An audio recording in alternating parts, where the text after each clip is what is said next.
آپ اپنے پیرنٹس کا خود خیال رکھیں گے, ان کا کیئر کریں گے, ان کا حال احوال پوچھا کریں گے ڈیلی بیس پہ کہ میرے پاس ٹائم نہیں ہے جی. آپ نے میرے مثال کے طور پر میں اپنے والدہ کو کال کروں کہ میری ماں جی میرے پاس ٹائم اتنا نہیں ہے کہ میں آپ سے بہت 2-3 گھنٹوں تک جو ہے باتیں کروں, لیکن صرف یہ آپ کا حال پوچھنا تھا کہ آپ کیسی ہیں, بس یہ ان کے لیے کافی ہے کہ میں ٹھیک ہوں, آپ کیسی ہیں, بس یہ کافی ہے.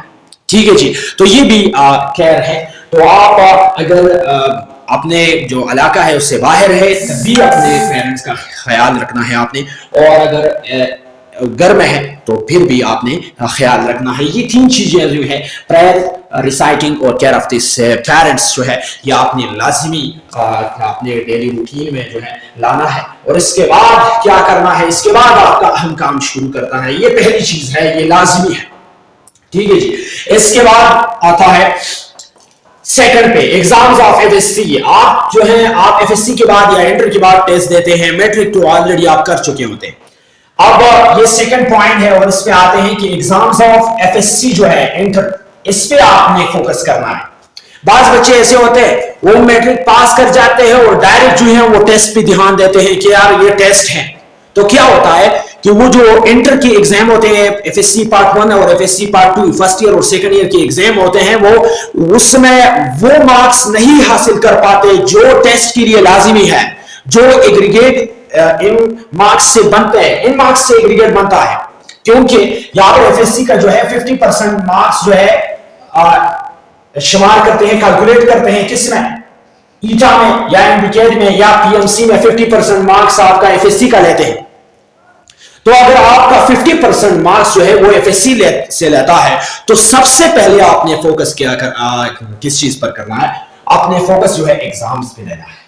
ٹھیک ہے جی. اب ان ایگزامز کے لیے کیا کرنا ہے, یہ گولز ہیں اور یہ گولز آپ نے اچیو کرنا ہے. اس کے بعد آپ کا ریزلٹ جو ہے وہ خود بخود اچھا آ جائے گا, وہ ٹھیک ہوگا, وہ آپ کی جو خیالات ہیں اس کے مطابق ہوگا, جو آپ نے سوچا ہے اس کے مطابق ہوگا. اچھا جی. سب سے پہلی بات کہ ٹیکنگ ہائی مارکس. اب یہ ہائی مارکس جو ہے یہ کیسے حاصل کرنا ہے, لیکن ایک بات یاد رکھنا کہ چیٹنگ نہیں کرنا ہے. آپ نے چیٹنگ اگر ٹیسٹ ہے وہاں پر بھی نہیں کرنا ہے, آپ نے اگر پیپر ہے وہاں پر بھی نہیں کرنا ہے, سادہ سا ایگزام ہے, یہ چیٹنگ آپ نے ذہن سے بالکل نکال دیجیے. ٹھیک ہے جی. تبھی آپ یہ ٹیسٹ جو ہے وہ یہ کوالیفائی کر سکتے ہیں. اچھا جی. اس کے لیے یہ ہائی مارکس کے لیے, کیونکہ آج کل ہمارے یہ جو کے بورڈز ہیں, جتنے بھی بورڈز ہیں وہاں پر کتنے مارکس ہیں, پہلے 1100 تھے, اب 1100 نہیں ہے. آپ ٹوٹل مارکس جو ہے وہ 1200 ہیں. انٹر کی 1200, ایف ایس سی پارٹ 1 اور پارٹ 2 کی کل ملا کے 1200 نمبرز بنتے ہیں. ان 1200 نمبرز میں سے آپ نے کم از کم مارکس جو ہے وہ 1150 لازمی لینے ہیں. 1150, 1160, 1150, 1160, 1170 یہاں تک لوگ جاتے ہیں, لیکن آپ نے یہ آپ کا منیمم مارکس ہوگا, اس سے کم نہیں آپ لیں گے. آپ کوشش کریں گے کہ میرے مارکس جو ہے اس سے زیادہ آ جائے, یہ آپ کا پہلا گول ہوگا, یہ ہائی مارکس ہے. اچھا جی. اس کے لیے کیا کرنا ہے, آپ نے سوچنا یہ نہیں ہے کہ کس طریقے سے, کون سی سفارش سے, کون سی چیٹنگ سے میں اتنے نمبر جو ہیں بولوں گا. اگر آپ چیٹنگ سے لے یا سفارش سے, آپ سفارش کہیں بھی کریں کہ یار میں آپ کو اتنے پیسے دوں گا یا کچھ بھی دوں گا, اور آپ جو ہیں آپ میرے جو مارکس ہے وہ ہائی لیول پر پہنچا دیجئے, تو وہ مارکس آپ کے لیے عذاب بن جائے گی. وہ مارکس آپ کو ایم ڈی کے یا پی ایم سی, کیا آپ کو بی ایس میں بھی ایڈمیشن نہیں کر سکتے پھر ان مارکس سے, کیونکہ یہ آپ کے فائدے کے لیے نہیں ہے. اب آپ نے یہ جو چیٹنگ ہے اور اس سے علاوہ جو فضول کام ہے وہ آپ نے بالکل چھوڑنا ہے. لیکن اس کے لیے کیا کرنا ہے, اس ہائی مارکس لینے کے لیے آپ نے کیا کرنا ہے, ڈیلی بیسڈ ایکسرسائز کرنا ہے. ٹھیک ہے جی. ڈیلی بیسڈ ایکسرسائز مینس کہ آپ نے ڈیلی ورک کرنا ہے, ڈیلی کام کرنا ہے. جو ٹاپکس کالج میں یا کلاسز میں یا آپ کے اکیڈمیز میں کرتے ہیں وہ ٹاپکس آپ نے ڈیلی بیس پہ کرنے ہیں, اور آپ نے اس میں سے جو اپنے according to your time table کرنا ہے. بعض بچے ایسے ہوتے ہیں کہ وہ کالج سے آ جائے پھر سو جاتے ہیں, اس کے بعد پلان کے لیے کچھ کیل وغیرہ کیلکول کے لیے جاتے ہیں, اور جب آتے ہیں تو پھر سو جاتے ہیں, اور سو جانے کے بعد رات 12-1 بجے جو ہے پھر اٹھتے ہیں اور اس کے بعد اپنا اسٹڈی شروع کرتا ہے. یہ بہت غلط طریقہ ہے, بہت غلط طریقہ ہے. اس سے آپ کو آپ کے ذہن میں کچھ بھی نہیں آئے گا, یا آپ اپنا وقت ضائع کرتے ہیں. تو کیا کرتے ہیں, ڈیلی ایک ٹائم ٹیبل آپ نے بنانا ہے کہ میں کالج سے آؤں گا, یہ کام کروں گا, پھر یہ کام کروں گا, پھر یہ کام کروں گا, پھر یہ کام کروں گا, اور رات 11 بجے کے بعد آپ نے کوئی کام نہیں کرنا ہے. رات 11 بجے کے بعد آپ نے کوئی کام نہیں کرنا ہے, اور پھر صبح نماز کے لیے آپ نے اٹھنا ہے. یہ آپ نے روٹین میں ڈال دیجیے کہ 11 بجے کے بعد میں نے کوئی بھی کام نہیں کرنا ہے. 11 بجے تک جو بھی کام ہے میں اسے کور کر دوں گا, اور 11 بجے کے بعد میں سوؤں گا. اس کے بعد جو ہے صبح نماز کے لیے اٹھوں گا. یہ آپ نے اپنے ڈیلی روٹین میں, روزمرہ زندگی میں آپ نے ڈالنا ہے, ضرور ڈالنا ہے. اور 11 بجے تک آپ نے جو ٹائم ٹیبل بنایا ہے اس میں فزکس کا بھی اسٹڈی ہوگا, اس میں کیمسٹری بھی ہوگی, اس میں بایولوجی بھی ہوگی, اس میں انگلش بھی ہوگی, اور جو آپ کے کورسز ہیں وہ بھی تھوڑے تھوڑے. مطلب اس ایگزام کے لحاظ سے آپ نے ٹائم ٹیبل بنانا ہے کہ ایگزام میں کتنے چیپٹرز آئیں گے, ایگزام میں کون کون سے چیپٹرز آئیں گے, کون کون سے سبجیکٹ جو ہے وہ شامل ہے, وہ سارا آپ نے کمپیریزن کرنا ہے. اس کمپیریزن کے بعد آپ نے خود اپنے لیے ٹائم ٹیبل بنانا ہے, اس ٹائم ٹیبل کے مطابق آپ نے کام کرنا ہے. اچھا, اس کے لیے کیا کرنا ہے, اگر آپ ٹائم ٹیبل بناتے ہو اور اسٹڈی شروع کرتے ہیں, مثال کے طور پر کیمسٹری کا ٹاپک ہے, اسٹیشنمیٹری ہے, یا کوئی بھی ہے, ردرفورڈ ماڈل ہے, یا بوہر تھیوری ہے, یا کوئی MCQs آپ کرتے ہیں, جو کچھ بھی کرتے ہیں, لیکن اس کے لیے آپ نے کیا کرنا ہے, سب سے پہلے جو لیکچر کالج میں یا کلاس میں آپ کو دیا ہوا ہے وہ لیکچر آپ نے صحیح طریقے سے دیکھنا ہے. صحیح طریقے سے آپ نے لیکچر جو ہے بالکل اپنے ادھر ادھر کے خیالات اپنے ذہن سے نکالیں گے. سب سے پہلے ذہن سے ادھر ادھر کی خیالات جو ہے وہ بالکل ختم کریں گے. اس کے بعد لیکچر جو ہے وہ صحیح طریقے سے دیکھنا ہے. لیکچر کے بعد آپ نے کیا کرنا ہے, اپنا بک, وہ جو ٹیکسٹ بک ہوتا ہے وہ آپ نے لازمی دیکھنا ہے. یہی ٹاپک پھر آپ نے اس بک میں دیکھنا ہے کہ کیا اس میں کیا ہے. اس کے بعد آپ نے کیا کرنا ہے, اگر آپ کے پاس نوٹس ہے یا گائیڈ وغیرہ ہے, اس گائیڈ سے آپ نے کچھ پوائنٹس لینے ہیں, یا کچھ یہ ٹاپک آسانی کے لیے آپ نوٹس استعمال کر سکتے ہیں. یہ نوٹس آپ استعمال کریں. پھر اس کے بعد اپنے لیے اس ٹاپکس, ان تمام چیزوں کو, ان 3 چیزوں کو, لیکچر, بک اور نوٹس, ان تمام چیزوں کو آپ نے ملانا ہے. اور اس کے بعد اپنے لیے ایک نوٹ بنانا ہے, نوٹس بنانے ہیں اپنے لیے.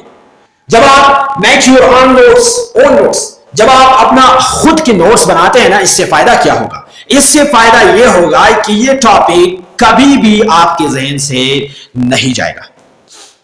یہ ٹاپک آپ کی ذہن میں ہی ہوگا اور پرماننٹلی ہوگا. اور اگر آپ کے ذہن سے, مثال کے طور پر, اگر آپ خدا نہ خواستہ مثال کے طور پر یہ آپ کے ذہن سے چلا گیا, یہ ٹاپک ختم ہو گیا, آپ کے ذہن سے ختم ہو گیا, پھر آپ نے کیا کرنا ہے, آپ نے صرف 1 سیکنڈ میں اسے ریکور کر سکتے ہیں. کس طرح, یہ تو آپ کے نوٹس آپ کے ہاتھ کے لکھے ہوئے ہیں, آپ نے خود سوچا ہے اور اس کے بعد آپ نے لکھے, اس کا رائٹر آپ ہے, ان نوٹس کا رائٹر آپ ہے, آتھر آپ ہے. اگر آپ ہے تو آپ اس جو کانسیپٹ آپ نے یوز کیا ہے, جو کچھ چیزیں آپ نے لکھے ہوئے ہیں, ان تمام کو آپ نے 1 سیکنڈ میں آپ کے ذہن میں دوبارہ آ سکتی ہے. اس سے فائدہ یہ ہوگا. ٹھیک ہے جی. اب اس کے بعد یہ جو کام ہے یہ آپ نے کیا, ڈیلی بیس پہ آپ نے اسٹڈی کر دیا. اس کے بعد کیا کرنا ہے, اگر آپ کی ویکینڈ پہ آپ کو 1 دن یا 2 دن کی چھٹی ملتی ہے, یونیورسٹی لیول پہ ہفتہ اور اتوار جو ہے, سیٹرڈے اور سنڈے دونوں چھٹی ہوتی ہے, اور کالج لیول پہ میرے خیال میں سنڈے جو ہے وہ آف ہوتی ہے. اب کیا کرنا ہے, آپ نے جو ٹاپکس آپ نے اس ویک میں, مثال کے طور پر یہ جو گزرا ہوا ویک ہے, ٹھیک ہے جی, اس ویک میں آپ نے بہت سارے ٹاپکس جو ہیں وہ کور کر چکے ہیں. اس کے بعد اس ویکینڈ پہ آپ نے کیا کرنا ہے, اس ویکینڈ پہ آپ نے ان سب ٹاپکس کا جو آپ کر چکے ہیں ان کا ریویژن کرنا ہے. ان سب ٹاپکس کا, جو بھی ٹاپک, مثال کے طور پر 3 ٹاپکس جو ہے وہ آپ کیمسٹری میں کر چکے ہیں, 4 ٹاپک آپ فزکس میں کر چکے ہیں, 5 ٹاپکس آپ بایولوجی میں کر چکے ہیں, اور 2-3 کویسچنز یا 2-3 ایکسرسائزز جو ہیں وہ آپ انگلش اردو میں کر چکے ہیں. تو ان تمام کو آپ نے کیا کرنا ہے, آپ نے ریوائز کرنا ہے اس ویکینڈ. اب اس کے بعد کیا کرنا ہے,